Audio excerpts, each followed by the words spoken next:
கோவையில் உள்ள சூலூரில் முன்னாள் பஞ்சாலை தொழிலாளர்கள் ஒன்று கூடும் 2ஆம் ஆண்டு விழா நடைபெற்றது.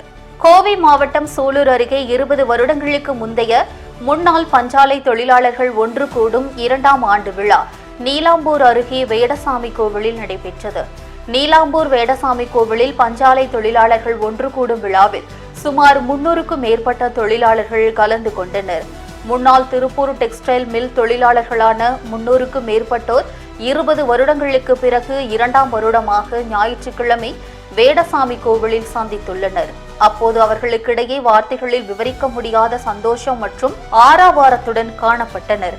91 வயதான ராஜப்பன் தான் ஓய்வு பெற்று 30 வருடங்களுக்கு பிறகு தனது நண்பர்களை தற்போது பார்த்தது மிகவும் சந்தோஷமடைய வைத்தது என்றும் தெரிவித்தார். மேலும் 1955ஆம் வருடம் மில் வேளையில் 20 வயதில் சேர்ந்ததாகவும் தற்போது பழைய நண்பர்களை பார்த்து மகிழ்ச்சி அடைந்ததாகவும் வருடா வருடம் தான் உயிர் உள்ளவரை இந்த நிகழ்ச்சியில் கலந்து கொள்வேன் என்றும் அவர் தெரிவித்தார். தற்போது முன்னாள் தொழிலாளர்கள் மில் தொழிலை விட்டு பல்வேறு தொழில்களில் ஈடுபட்டு வருவதாகவும் கோவையிலேயே மிகப்பெரிய அளவில் பழ முதிர் நிலையம் வைத்திருக்கும் சின்னசாமி மற்றும் ஜெயம் ப்ராப்பர்ட்டிஸ் அண்ட் டெவலப்பர்ஸ் ஜெயபால் உட்பட பல பெரிய தொழிலதிபர்கள் முதல் சாதாரண கூலி வேலைக்கு செல்லும் தொழிலாளர்கள் வரை எந்தவித பேதமும் இன்றி ஒருவரை ஒருவர் நலம் விசாரித்துக் கொண்டு குடும்ப நிகழ்வுகளை பகிர்ந்து கொண்டனர்.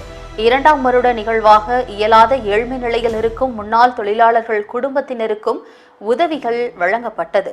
நண்பர்கள் அனைவரும் குழு புகைப்படம் எடுத்துக்கொண்டு ஜமாப் இசைக்கு தங்களை மறந்து நடனமாடி தங்களது சந்தோஷத்தை வெளிப்படுத்தினர். இன்னைக்கு கோயில்ல ஒன்று கூடிய இதற்கு இவங்க எல்லாரையும் பார்க்கறதுக்காக வந்தேன். இவங்களெல்லாம் பார்த்து ரொம்ப சந்தோஷப்படுறேன்.